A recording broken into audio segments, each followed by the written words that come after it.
Hey, what's up? This is TJ from Bumpin' Uglies. You're listening to Bradley's House Podcast. Check it out. Nothing is impossible, but certain things are highly improbable. I don't think I'll meet your kind again, not in this lifetime.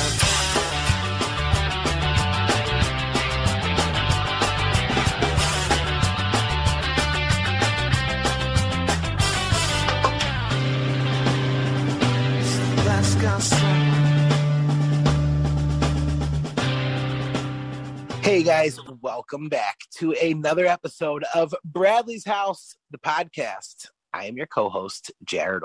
She is the executive director of the Nowell Family Foundation, and our host, Ms. Kellie Nowell. Kellie, it's been a couple weeks. How are you? I'm doing good. I have to say, it cracks me up the way that you say executive director. It makes it sound super impressive when really all I just do is the shit that nobody else wants to do. But thank you for saying it that way. You are the literal, so good about it. You are like the epitome of burning the candle on both ends. It's ridiculous how little credit you give yourself for the amount of stuff that you're doing. And I appreciate that. Thank you. So just stop it. Because of the amount of things that you've been doing and all of the things that we've had going on, we've been absent for a few weeks. So we apologize to our listeners, but we're back.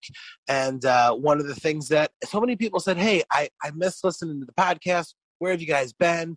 I love checking out the stories. And stories are what we've been bringing people, some amazing stories.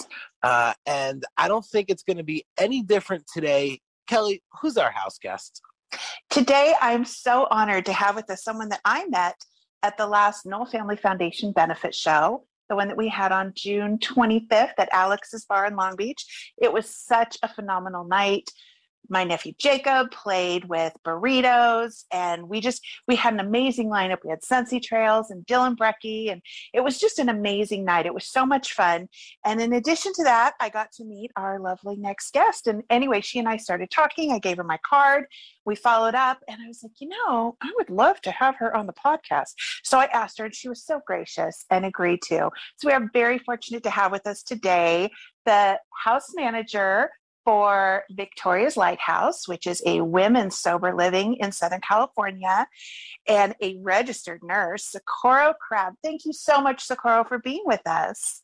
I am so honored that you asked me. So thank you. Oh, you're very sweet. Now, there were a few reasons why I thought it would be so great to have you on the show. First of all, you're in recovery. So I think it's always great when people can hear recovery stories. As you know, it's just so encouraging. It reminds people that they're not alone.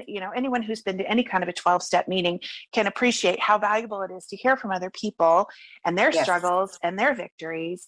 And to be able to hear from somebody who is not only in recovery, but now is helping other people in recovery, I think is so powerful.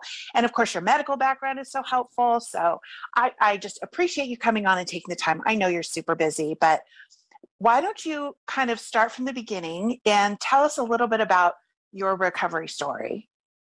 So, first of all, I just want to say the night that we did meet was amazing. And I just recently got into going to concerts. I grew up in a very sheltered household, very traditional Filipino, culture, Asian culture, very, very, very Catholic.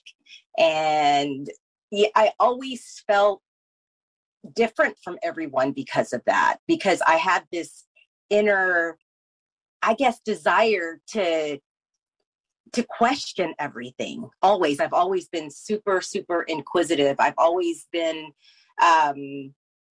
just curious about everything. I'm never one to sleep or miss out on anything. And my parents would always say that I was the kid, I was the child that they had that wouldn't allow them to sleep. So to this day,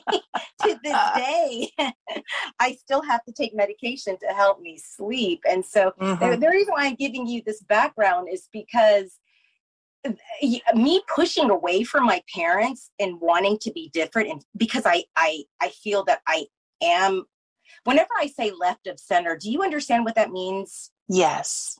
Okay, because I used it, and with some of the women here who are younger, they're like, "No, Socorro, no, you're not," and I'm like, "No, I am." It's not necessarily a bad thing. Center means. Yeah.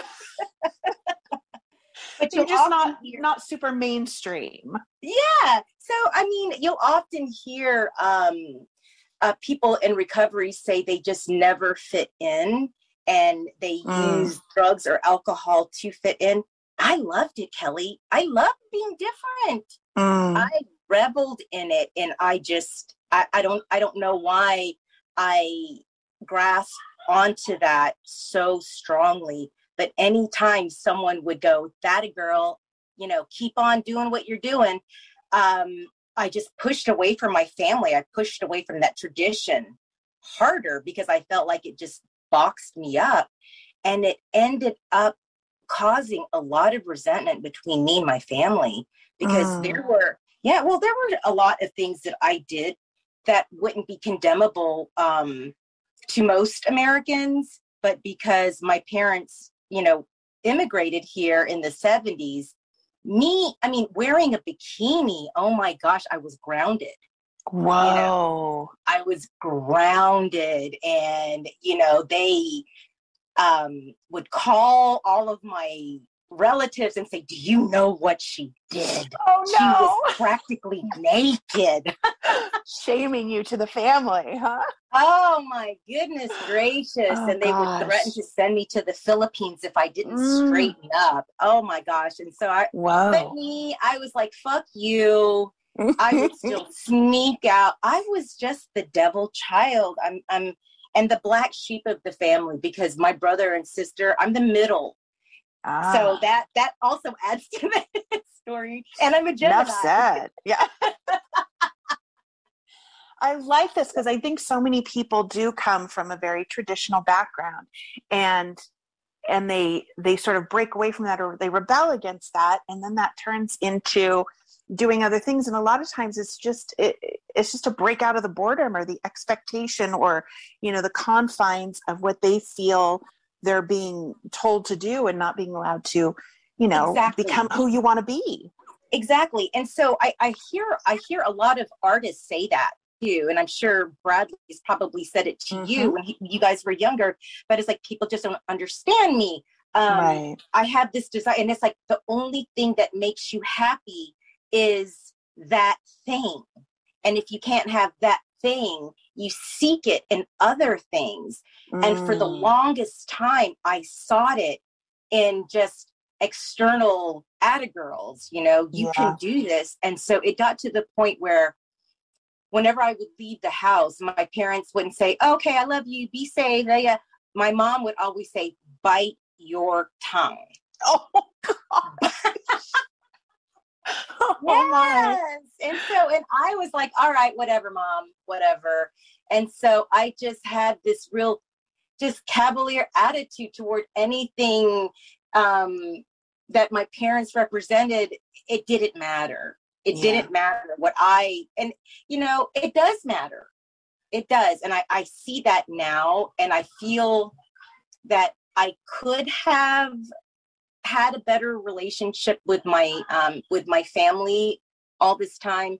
But what program has taught me, what being in recovery has taught me, is I'm exactly where I need to be, because I'm here. And once I accepted that, it just stopped. Recovery stopped. And it hasn't always. Relapse is definitely a part of my story, but it doesn't have to be a part of everybody's story. So, pushing away from my family, and there were some other things that happened. And I honestly, I'm a survivor of a lot of things. And I was a survivor of a lot of things before I began to just be happy. When I was 12, I was sexually molested by my uncle. Oh, no.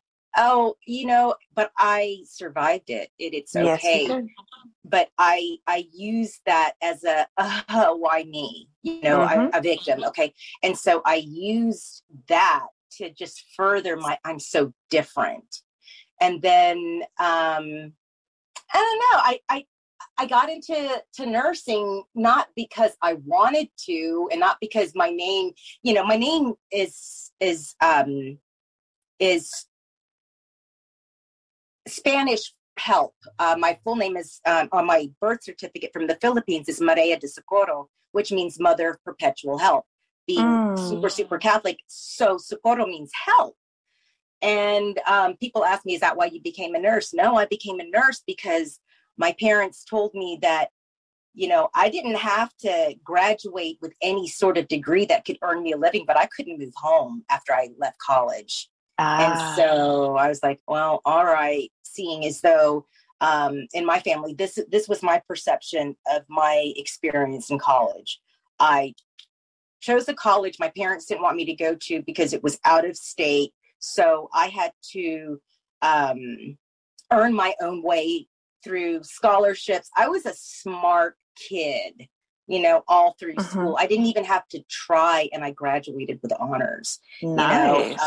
Yeah, and my GPA was so high that I basically skipped all of my classes. I lived an hour east of New Orleans, and I had a driver's license and a car. I skipped a lot of school. Yeah. I drank a lot of alcohol.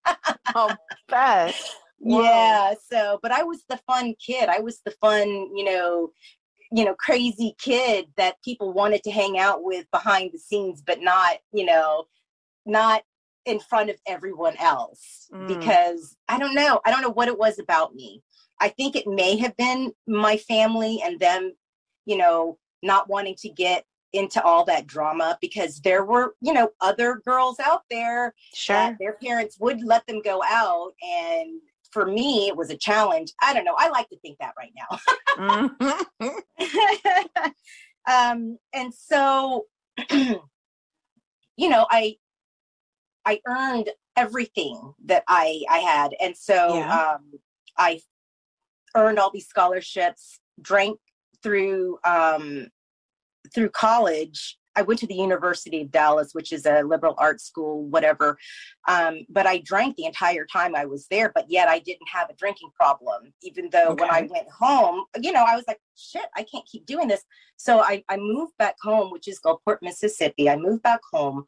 I decided, okay, fine, I'll go to nursing school. And to get into nursing school, I had to, again, earn money to go because my parents were, too busy paying for my older brother and my younger sister, which was the truth, so I'm like, fine, whatever, I'll earn my keep. I'll earn my own way. So, and my whole attitude was, I don't need you anyway. And so up until the time I was, I'm 51. Yeah. Up until, I got sober. That was my mantra, I don't need you anyway.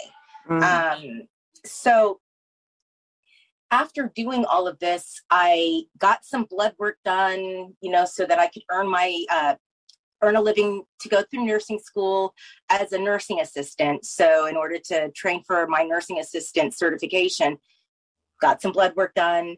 And something TB tests, it was positive, hadn't been positive before.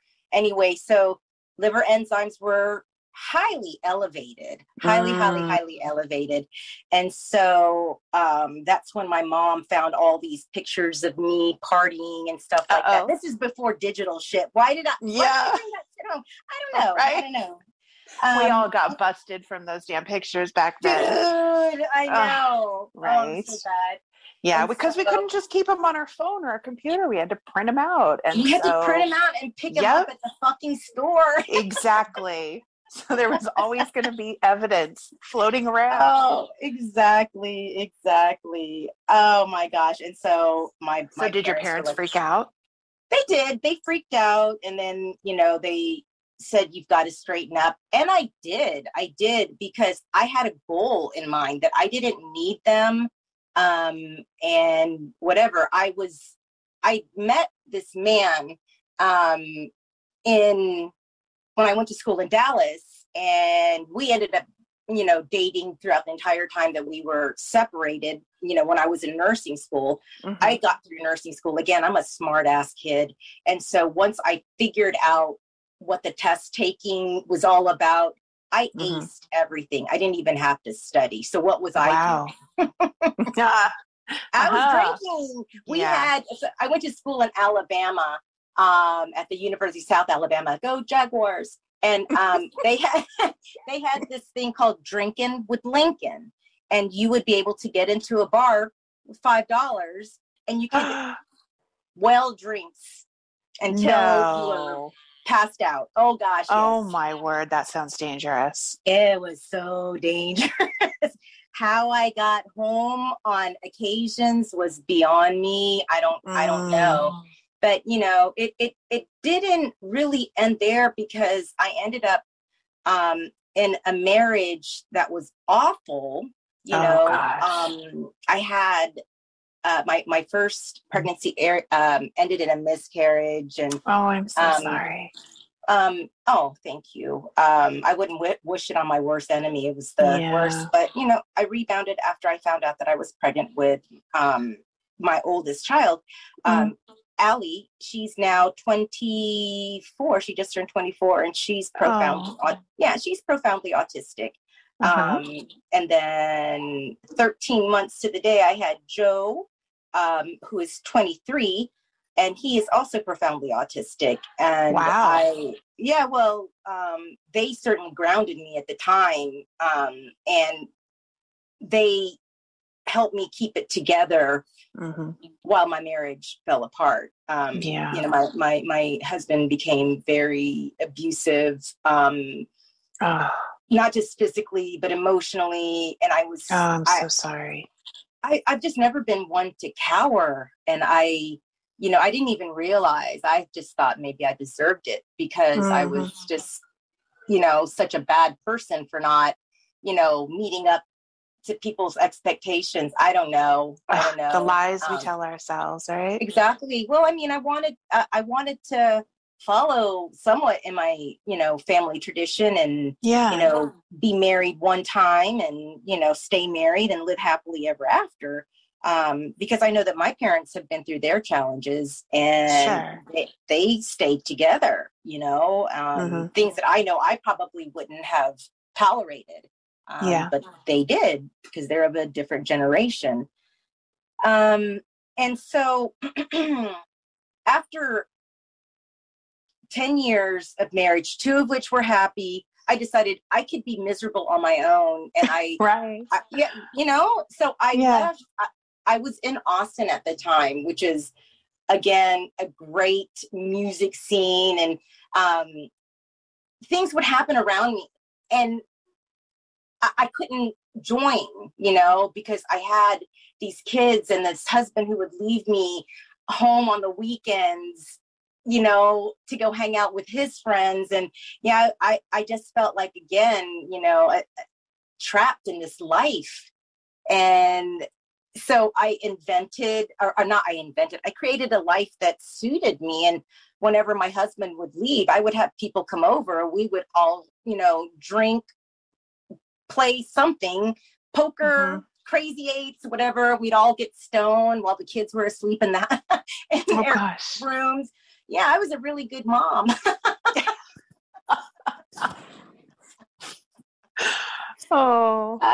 Again, as an budding alcoholic, I didn't always make the right decisions, but the best decision I did make was leaving my husband, and I moved back home with my parents, and that was horrendous, because I could do nothing right. And I was working in the same hospital as my mom. I worked in the ICU. She worked in the OR recovery, and it was just, everything I did was reported back to her, and it was so awful. And so after about a year of this, I couldn't take it anymore. I couldn't even go watch a movie with my cousin, and so I was like, okay, forget this. And I went out I went out and I met someone, and I was like, screw this. I have been unhappy for a year, almost a year. I'm gonna do something, and I'm gonna be happy. I'm gonna try to find some happiness in this horrible life of mine. And I met someone, and again, I don't make the best decisions, but after my parents found out about that, they completely disowned me. Completely. No. And my family wanted nothing to do with me. And again, Kelly, I don't need you anyway, so right. So I took an assignment in California. I was living in Mississippi. I took an assignment in California at Long Beach Memorial in their ICU. And I did that for 3 months while I paid one of my dear, dear family friends to stay with my children so that they can continue school and whatnot. And I would, just return at the end of that 3 months and do that, until I had to go back again to earn a living. Well, Hurricane Katrina hit then. And so 2 days before my contract ended. So I flew back home and grabbed my kids. And we just ended up back here. And it's been 16 years? I don't even know how many years, but I've been here since then. And the entire time I have had dysfunctional relationships with the men. It's just nothing worked. The only thing that did work was my career. I was an amazing nurse, and I don't know how. I don't know how I was a good nurse, but I was a good nurse, and I was everybody's favorite nurse, and I excelled. But I also that was also a profession where if you had a tough day, you would go home and drink. Right. And that's what we did. That's how I was hired at one of my jobs. I told my then manager how about my children. He said, wait a second, you're stressing me out. How do you deal with all of the stress? And I said, I love red wine. And he goes, you're hired. So, it's very acceptable in that profession. It's also very acceptable, even though it's on the down low. So many times you hear a nurse saying, well, I just happened to have some Vicodin in my pocket, and I had the worst whatever, and I took it. It's such a high stress position. So, and again, there are a lot of nurses that have problems with substances, and it is just a very, very stressful environment. But it wasn't even so much that. I just felt like I deserved a break. I don't know, like it was owed to me. And the drinking just became worse. And then I started pocketing medicine to inject. Yeah. And here I am but I didn't have a problem yet, Kelly. Sure, of course not. Seriously, I would, and I loved the way it felt. I loved the and I never, because I was such a hyper girl and I know medicine, I was like, no, I don't need anything to pick me up. I need something to bring me down. And I realized that the more I drank, I would black out and I would sleep. And I loved it. So all of these voids were being filled by all of these drugs. And it was always whatever got me there. If it was the drugs that got me there and ran out, or, alcohol was always a factor. Yeah. It was always a factor. It was like, that's why getting stoned is nothing for me, because I just know I'm just going to get hungry, and then I'm going to want to drink. And so that's why my recovery is such that I cannot afford to do anything.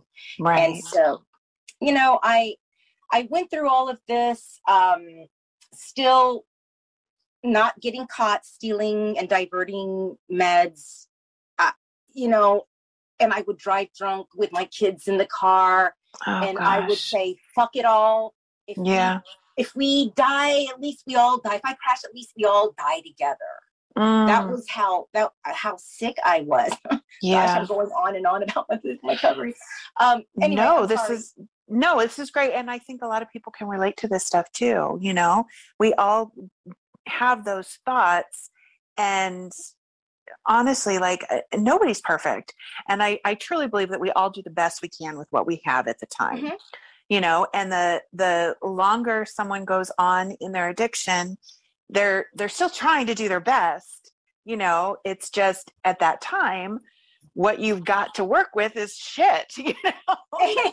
Exactly. You've got to get something positive to work with, and in order to pull yourself out of that. And for so many people, that's, you know, a program or 12-step, whatever. But I don't think you need to apologize for any of that, because honestly, like we all go through that, and you know, especially when we get those roadblocks in life, or those, you know, things that don't go the way that we hope they would, and you know, stressful job and this and that.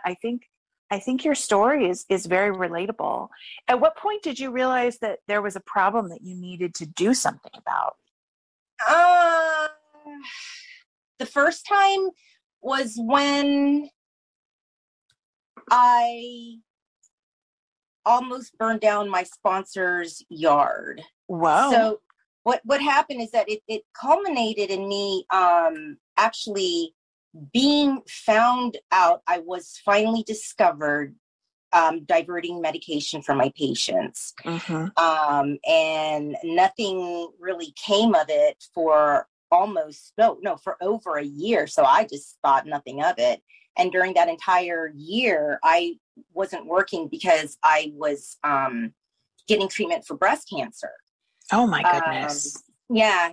So at this point in time, I was in a committed relationship with this gentleman that, you know, it had been 10 years, and all of a sudden it was just too much for him. And he decided I was going to be okay, and that was okay to leave me.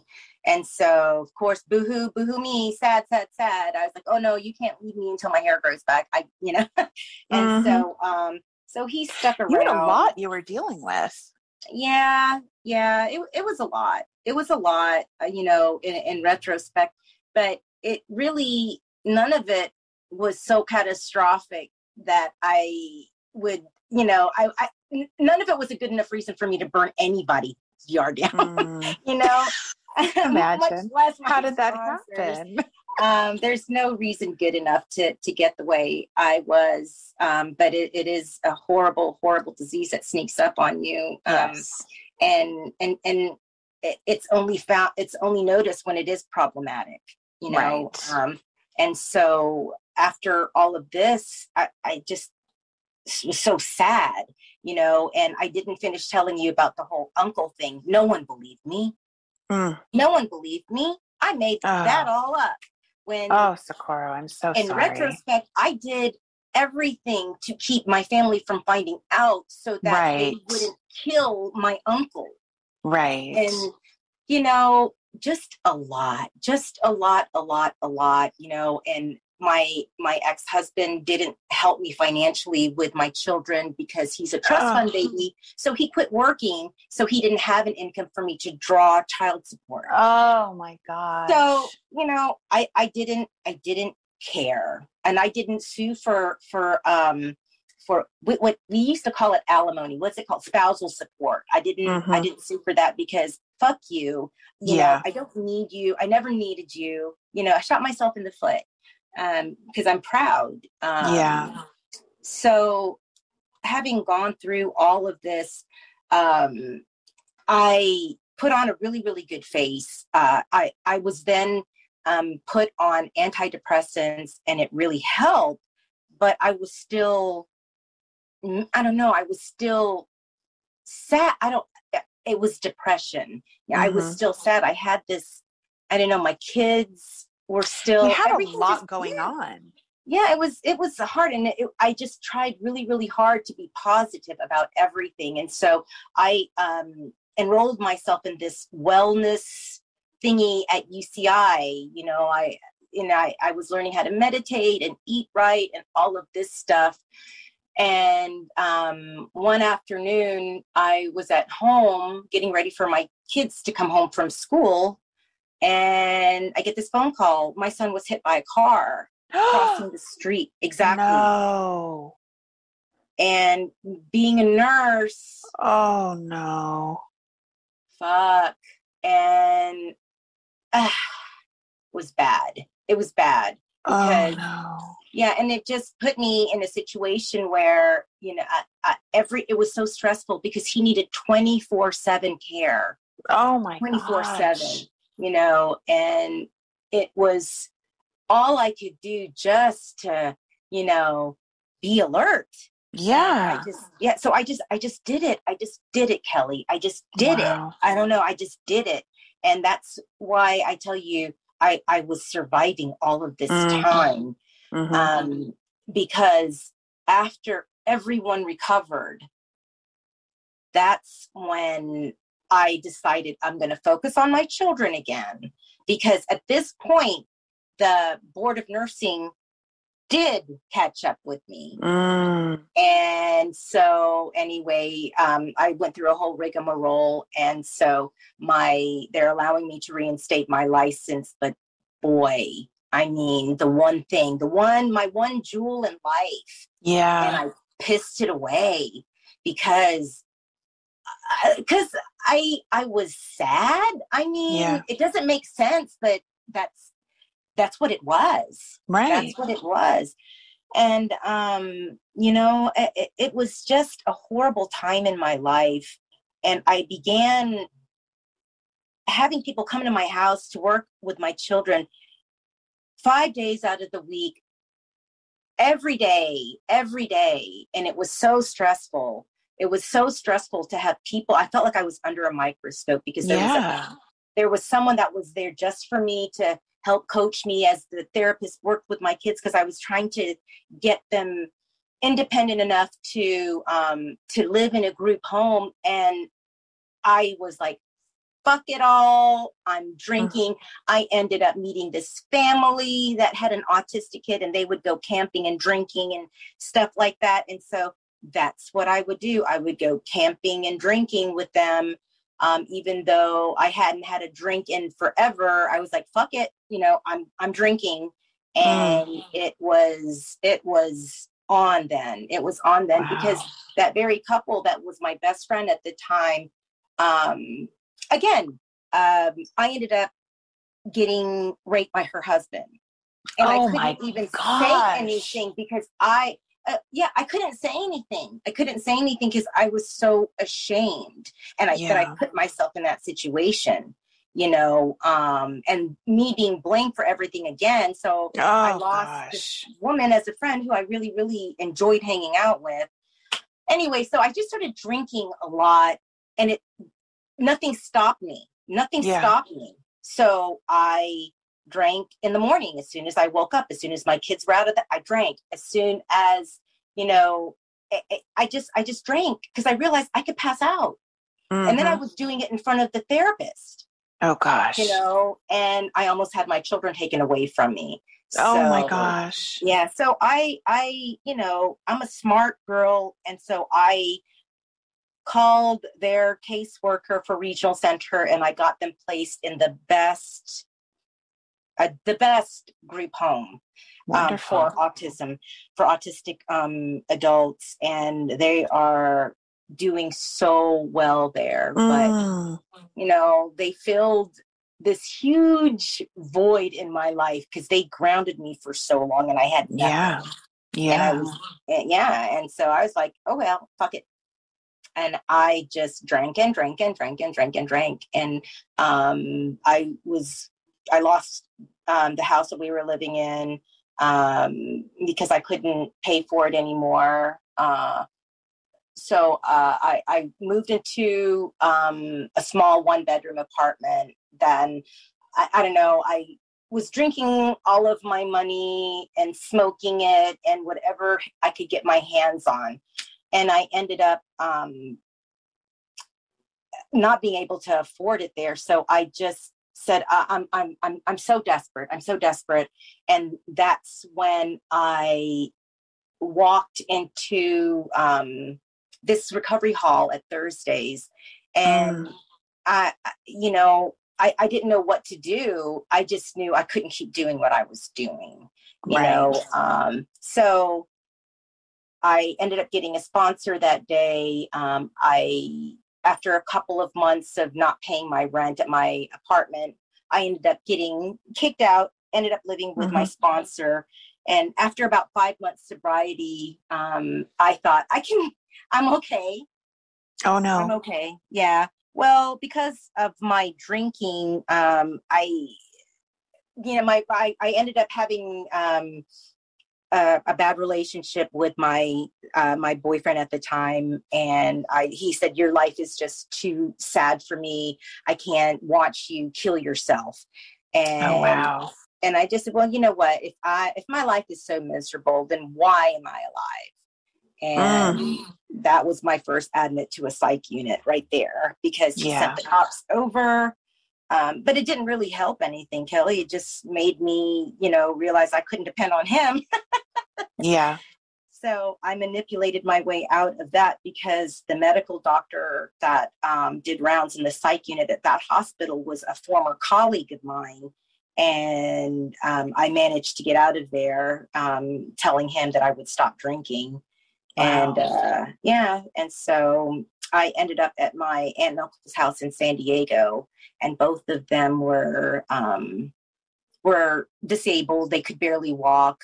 They had an upstairs that wasn't being used. So, and a full liquor cabinet, by the way. And I didn't have any money, so I would just drink their liquor, and I was found out, and I was so ashamed of myself that I put as many of my belongings in my car, and I drove, I think it's a total of 3 days all the way back home to Mississippi, sleeping. Wow. Yeah, sleeping in what are they, rest areas and stuff like that.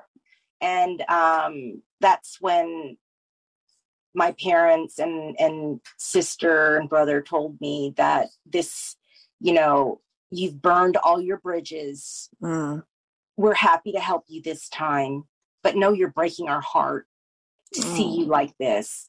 We just want to help you. Let's just put all of our differences aside right now, and let's just get you help. And so they wouldn't let me go. And I was starting to miss my kids. And I said, whatever I decide to do, I have to be near my children. And so I had to make sure that I was seeing a psychiatrist, that I was seeing a psychologist, that I was going to go into a program of some sort. And that was my intention. But I still admittedly drank on the way back to California. But after that, because I did ding my car before I got to the sober living home, and I decided I would not fix my car, use that as a reminder, and I'm going to get well. I'm going to get well because I need to get well. Yeah. I just need to get well. I don't have my career. I barely have my family. I am lucky to still have custody of my children. Right. Have I killed anyone? I don't know. Have I woken up in a strange room with no underwear? Yes. I'm fucking lucky. And I have been sober now for 18 months. Congratulations. Of everything. And wow. Yes. And it feels so good, Kelly. It feels so good because this program has taught me not to be a survivor, but to be happy, and being happy is, accepting people for who they are. Right. It's okay to be different, and that's why I love Dylan's song so much when I was at that concert, and I'm so grateful and happy, that I did discover punk rock when I did. Because I never, this was devil's music to me. I think what's so powerful about your story is that you continue to have challenges, but at some point you realized, okay, I need to throw this same energy that I've been pouring into my problems into the solution. Like, that's kind of what I'm hearing, that all this, you're obviously a very strong woman.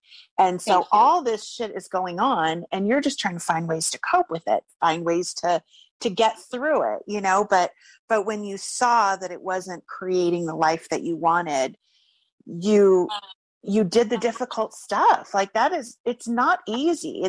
The easy road is just staying in your addiction and numbing your mind and allowing that to get you through each day.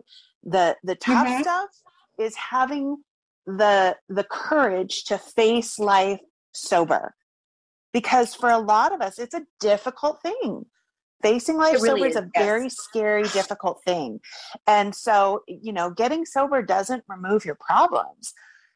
It allows you to deal with them clear-headed and face on. And that's a very difficult, scary thing, but that's the only way through it. And so what I hear from your story is that you have the strength and the courage to do that. And that's how I feel about everyone who's in recovery. It takes so much strength and courage, because the addiction, even though, everyone hits their bottom, but even in the midst of the bottom, the addiction is what makes all of that go away temporarily. It really does. It really does. So to be able to pull yourself out of that is huge. It works until it doesn't. And then you're in trouble. Right. Right. And so every time I listen to a story of recovery, it just fascinates me. It fascinates me because I look at them, because I used to think I was so different from everybody. I am not. I am not special. I have special circumstances, but I am not special. Right. And it's that isolation that just makes it even harder to deal with sobriety. Because we all feel like everything we go through, especially the things that we keep in secret, like the molestation. And I mean, sadly, that is a very common occurrence. That happened to me as a child too. And you begin to just sort of protect that memory or that person because you feel so much shame and guilt around it. And that becomes so toxic in your life. That's the word. That's the word. Yeah. It is toxic because it does poison you. And when people use that term, they don't know how powerful it is. But it is a poison. And I used to think that addiction wasn't a disease, but it is, and it is a progressive disease. And absolutely. I know, and I have to believe this, if I went out again, Kelly, I would die. I know I would, because it's the same thing as with cancer. Once you have it, it's there looming. Right. It's life or death.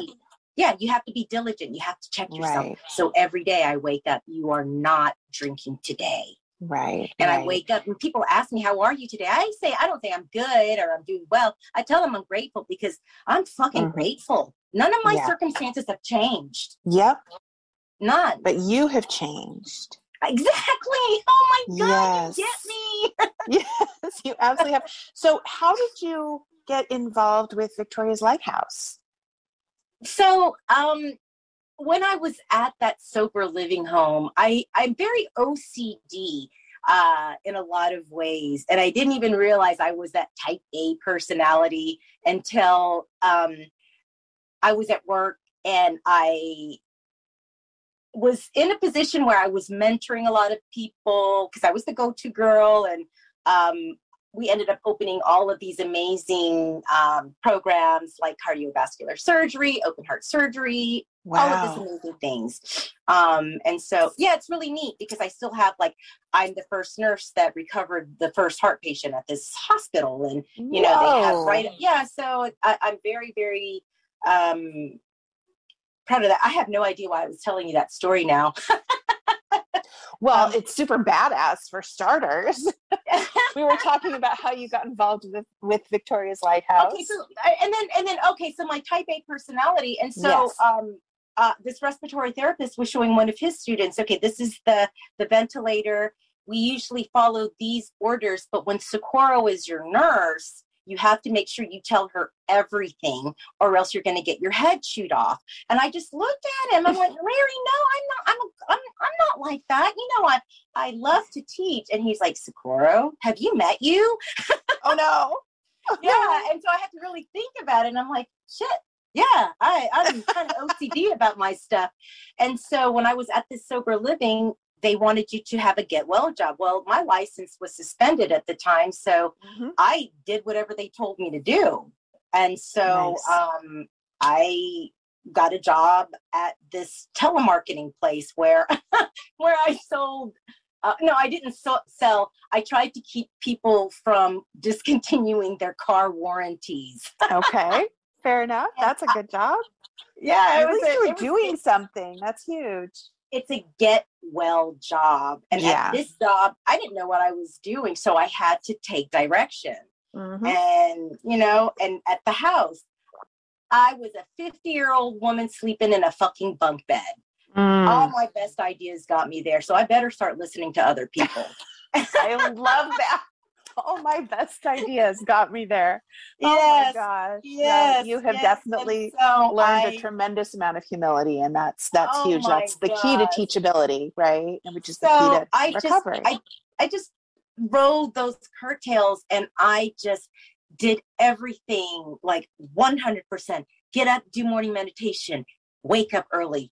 Not only wake up early, I would have coffee made and make sure everybody else was down. You know, I just want that overachiever.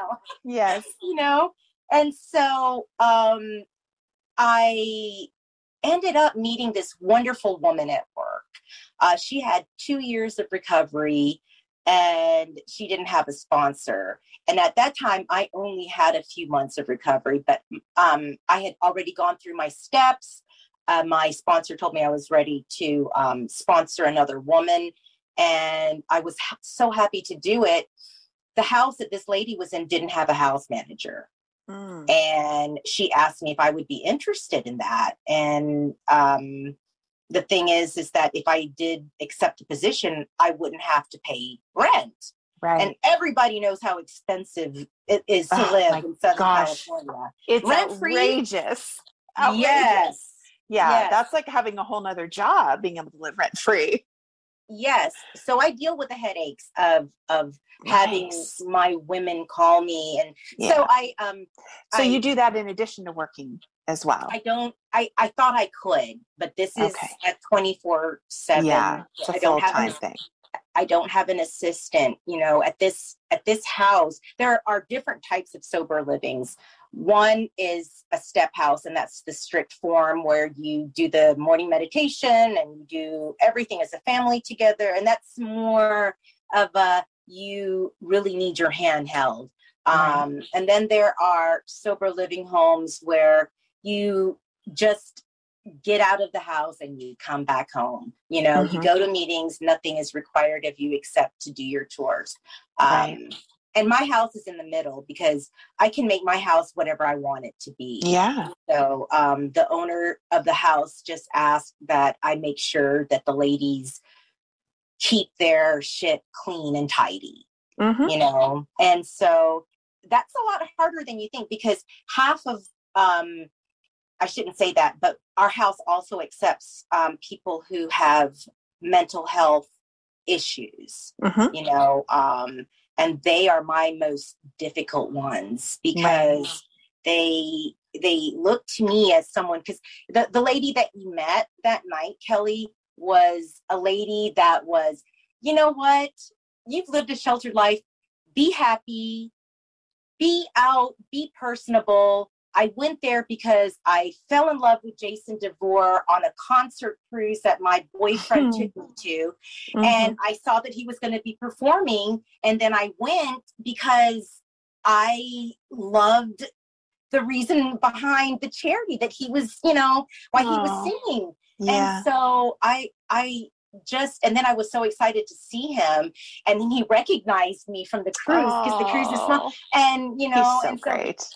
Yeah, he is so wonderful. And so he gave me a hug and we just talked, and it was just amazing. And so I was like, screw it. I'm going to have fun. And so, and then, I don't know, it was just such a fun night. It's like, you know, it took about a week for me to recover from that, just because I'm so used to being isolated that I am introverted. That's how I recharge, that I'm just sit in my room and I'm quiet. Yes, I get that.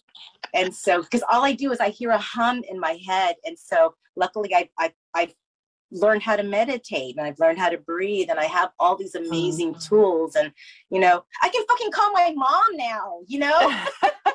You know, I think that's so important for people to have tools. And I think if we don't have the tools, we go looking for ways to make it work, and we don't always do such a good job with that. So it is so important. And I think that's one of the beautiful things about the 12-step program, is that it does allow you to find tools that you can turn to, because as you said, like, life doesn't change. Your circumstances don't really change. They're still going to be there. That's the truth. That's the truth. And that's what I tell my women here. You know, I have one resident that had her children taken away from her because she was doing meth while she was pregnant. And so now she's trying to get her children back, which is wonderful. So she's been sober. She's gone through her, you know, everything that the Child Protective Services wants her to go through. And now she is, she was awarded unsupervised visitations with both of her children. Oh. And it is just the most beautiful thing. Yeah. However, one of her oldest child is autistic and is getting applied behavioral therapy to help him. He's 2, and her youngest is 7 months, and he's got this intestinal disease called Hirschsprung's disease. Has nothing to do with her addiction or anything. It's just, you know, one of those things. And she just told me, Socorro, I forget how overwhelming it is, you know, to take care of them both together. And I just told her, and I said, well, as hard as it is, as overwhelming as it is, it's going to get worse. It's going to get worse, and just know that. And so I wish someone would have told me that. Yeah. You know, just, it's going to get worse. Just expect it, because that's life. Yeah. But you can handle it. And I think that sometimes we forget that. We tend to think when things are bad that, oh no, this is, you know, like we want to run from it, not realizing that, you know, we can handle that stuff. There's a way through it. There's a way to, you know, to rise above it and bring good things out of it. And unfortunately, when you're stuck in addiction, that you don't see those opportunities to rise above and to excel and to make something positive out of a negative situation. That's correct. That is so 100% correct. We just, you know, a lot of the times, all of the bad things, the victimization, that's a part of who we are. Yeah. Don't take that away from us. You know, do not. But, you know, it really is just a part of that whole toxic thing. Yes. And you'll find that the people who do relapse are the ones that don't really accept that you really have a choice in this. You really have a choice in this. I mean, just like with my ex-husband, I every time I would think about him, my emotional response would be visceral. Like my heart would jump into my throat. You know, I just wanted to pummel him. And it just ate me up inside. And then when I realized, you know, so he ended up getting married and he's got 2 kids. I just started praying for those kids. Those poor children, they have no choice. Yeah. Just like my kids didn't have a choice. And I told them, I said, I pray for your children that they have a better father in you than Allie and Joe did. And I just kept repeating that, you know, maybe David didn't realize what he was doing back then. He was sick. I just have to assume that, you know, he was younger. We were all young and stupid then, you know? And so if I'm asking people to, you know, accept me for who I am and forgive my, you know, past, you know, transgressions, I need to do that too. Ooh, and that's intense. You're right. Yes, it is. Ooh. It is. Can you imagine reconciling being molested by your uncle? What the fuck? Right? How do you fucking do that? When do I get a chance? I mean, that, you know, I used to tell my coworkers, if anyone had an excuse to be a crack whore, it's me. Right? You go, girl. You know? And but you can't stay there. You can't stay there because, because then they win, then the abuser wins. Exactly. Yeah. Can't let them fuck up your life. My abuser has Alzheimer's now. And now I just pray, that he finds peace with himself, because I have nothing to do with him anymore. It's gone. Yeah. Wow. It's gone. Yeah. Yeah. Socorro, you are such an inspiration. Thank you so much for being so open and honest and vulnerable, because I really do believe that there's so much that you mentioned that other people can relate to. And as you said before, it's so isolating when you feel like nobody can understand what you're going through. But so much of what you mentioned, I certainly can relate to. I'm sure there's a lot of other people that can too. And that takes a lot of strength and courage. So thank you so much for sharing all of that. And I have to say, I'm so impressed with you. And I hope I can allow you to see yourself from a different perspective. But what I see is someone who has been through a lot of shit in life and has found a way to rise above it and be better because of it.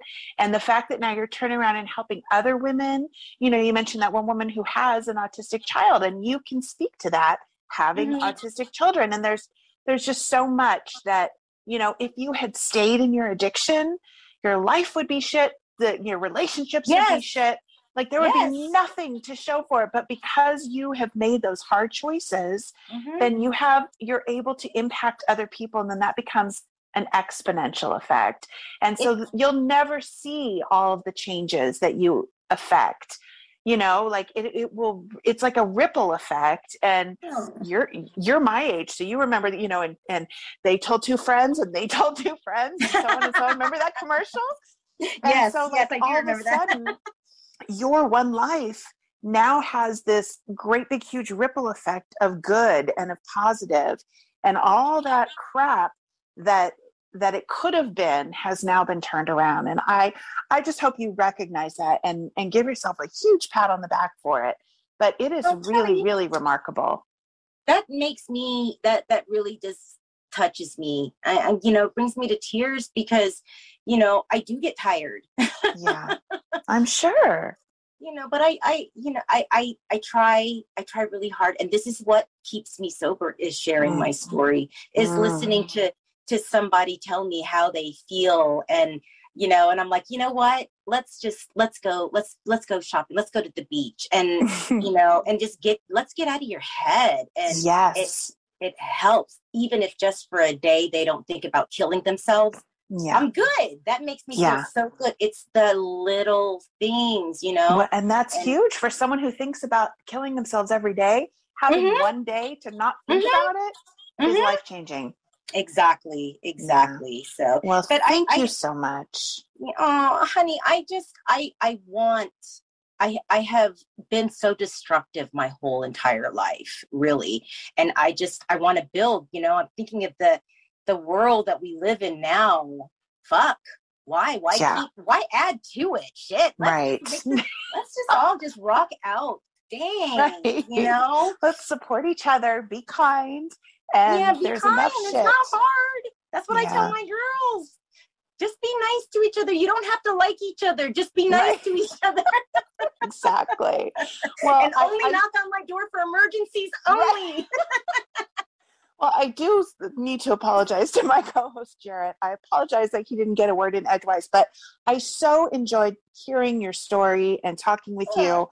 You absolutely inspired me, and I guarantee that you've inspired others. So just a huge thank you. Thank you for coming to the show on the 25th. It was so great to have you there and to meet you, and we appreciate the support.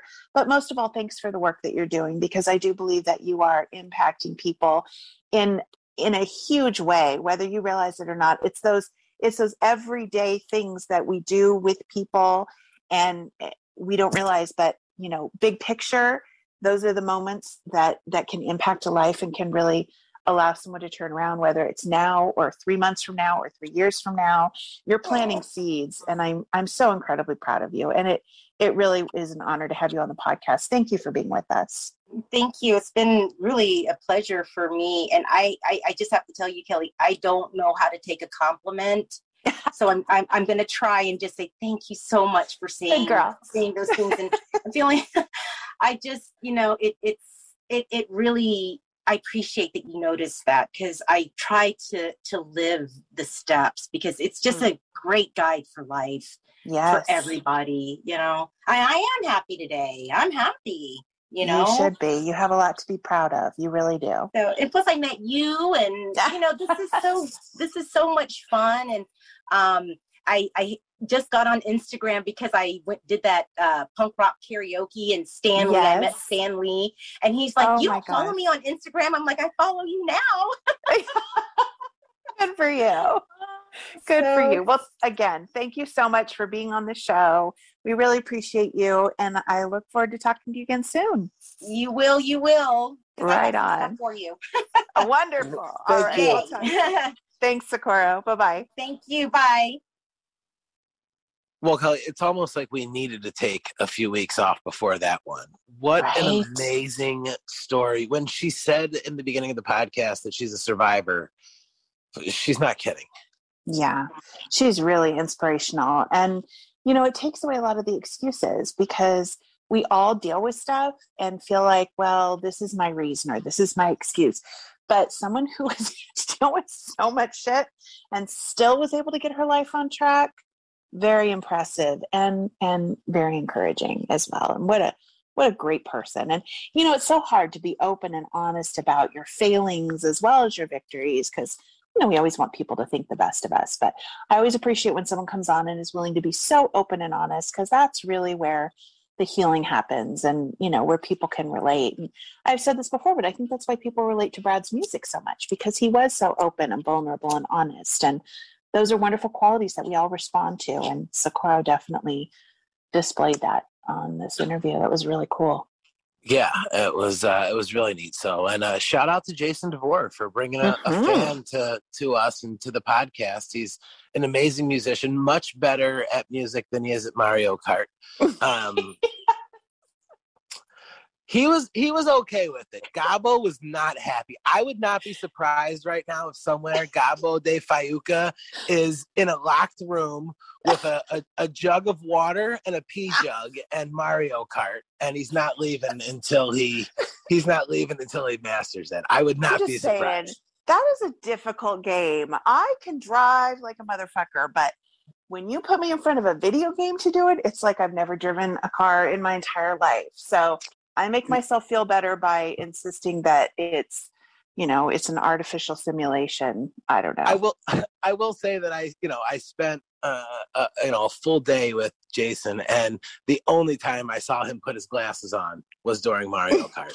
So serious. That's serious stuff. Yeah, I even said, did he just put his glasses on? Yeah. Well, in all fairness, he kicked our producer Anna's ass in Mario Kart, and she'll be the first one to say that. But she kicked Gabo's ass, and so that would explain why he would be brushing up on his skills. He'll have to come back and have another battle with Anna, so we can forever say who is better at Mario Kart. I don't know if I want to do it, because I'm telling you, Gabo, it changed his entire night. His full demeanor for the rest of the day changed. He's pretty competitive. Yeah, he was not happy about. Well, he wasn't happy about the ass kicking, and maybe Anna and Finn reminding him that he was getting his ass kicked is probably bothering him a little bit as well. That's true. Probably didn't help. And these are the crazy things that can happen at Nowell Family Foundation events, just like the one that we had in June. And I think it's got to be time for another one, right? It is. You are so right. We are working on nailing down the final lineup for our next benefit show, which will be Saturday, August 20th at Sea Legs in Huntington Beach. I'm so excited that we are going to have one of my favorite bands headlining, Burritos. I love them because I love all of them individually as human beings and people, and they play Sublime's music really, really well. So that's going to be super fun. I'm super stoked that we get to have Burritos play for us on Saturday, August 20th. We also have some special guests, some other people that are still being confirmed. So it's going to be a phenomenal show. I hope everybody puts that in their calendar right now. You can get all the info at sealegsatthebeach.com. It's a free show. Sea Legs is giving us a generous donation. We'll have a bunch of merch there. It's going to be a phenomenal day from 2 to 10. Super fun. So I hope everybody listening that's in the area will make an effort to come on out and say hi. Yeah, guys, please come on out. Sea Legs is an amazing venue, outdoors, right on the beach, great views, lots of seating. And if we want to keep doing these every year, we need to make sure that we show out and show Sea Legs that we're going to be out there. So I haven't seen burritos since they opened for Slightly Stupid at Cali Roots. So I'm very excited about that. Since they opened for Slightly Stupid. That was their pop-up performance. It was so good. It was really good. Of course, we had most of the Burritos members playing with Jakob on the 25th at Alex's, but to be able to have them all there doing their thing, it's going to be a fun night. There's never been a burrito show that I've been to where it didn't appear that everybody was having a blast. Like, they do such a great job.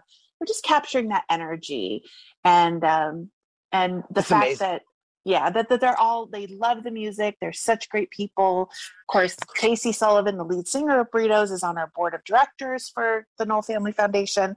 So it really is it's a family reunion. It's going to be a great day. Yeah, it is. And again, I don't want there to be any confusion. At Cali Roots in Monterey, California, Burritos played a bunch of songs. Everyone loved it, sang along. And then after they were done their set, Slightly Stupid started. So you're right. They opened for him. Yes. Yeah. I was there for it.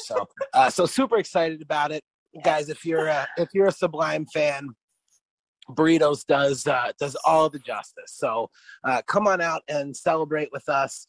Lots of other cool guests and things that'll be going on there. If you cannot make it out to Huntington Beach in August, you can always show your support by clicking the link tree. It's in the description of every single show, or visit the NowellFamilyFoundation.org and be able to get all of the information for how you can support. Buy t-shirts. We got the Bradley t-shirt. I know they're going fast, but they are.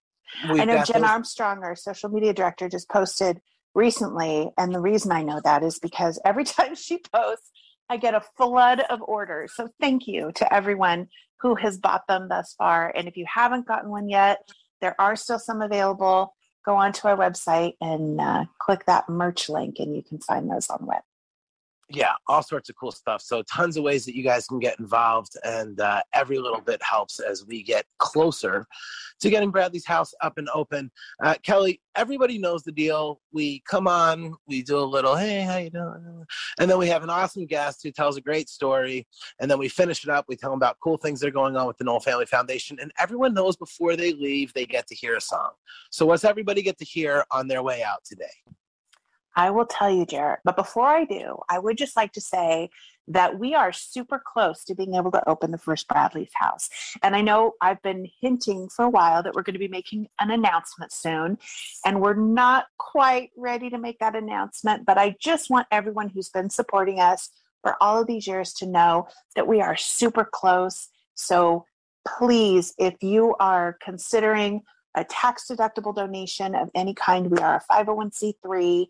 We would love any support that we can get. We do all of this as a community, supported by donations. Bradley's House and the Nowell Family Foundation are completely supported by donations. So thank you to everyone who's donated so far. And if you haven't yet, we sure would appreciate it, because every donation, no matter how big or small, gets us that much closer to opening Bradley's house. And even though I can't say anything specific, I just want you all to know that we are super close. And I'm so excited because I know so many people for so many years have been working hard to make this happen, to get to this point. Of course, you, Jarett, and Anna, our producer, and there are so many people. Brindy, who's on our board and helps at all the events. We have so much great stuff happening right now. And I can't announce anything until it's completely official, but I just want everyone to know that there are things happening behind the scenes. So thank you for sticking with us, and thank you for your support.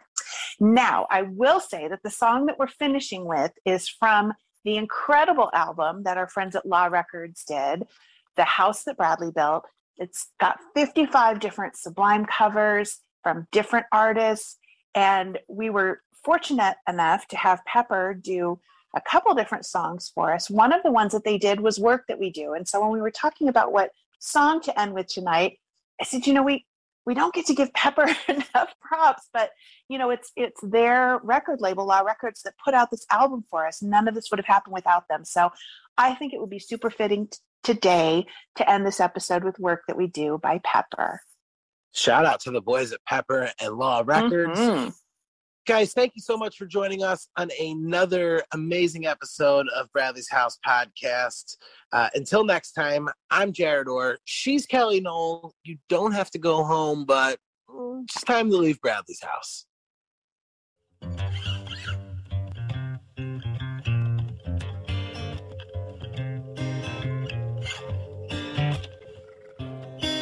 Well, we realized so long ago in our bedrooms that we've seen it all. The lies won't get you. I've got 14 miles to go. I've got rhythm, common sense, I've got the soul, but I won't wanna come around our love. So if you are rich, I'm gonna hang you on the wall and I'ma find you.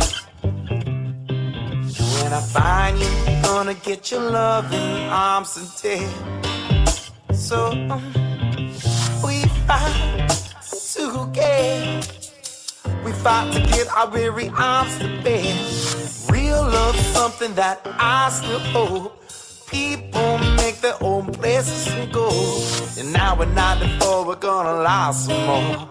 In 1994 we're gonna die some more. Is it ever gonna be the last show? It's going to be the last drop. Boss too proud to make the cars we drive. Woman, don't mind, I've got ample time. They don't wonder why, not they do.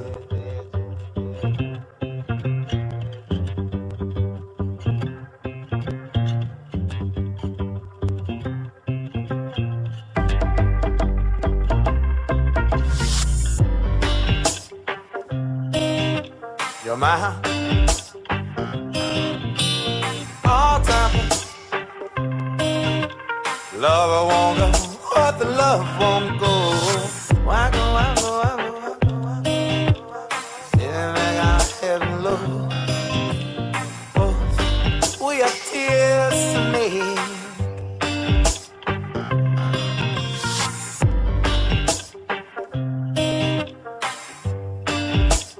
Work that we do, work that we do is work that we do. It's a beat. Bass stop bumping all over down the place.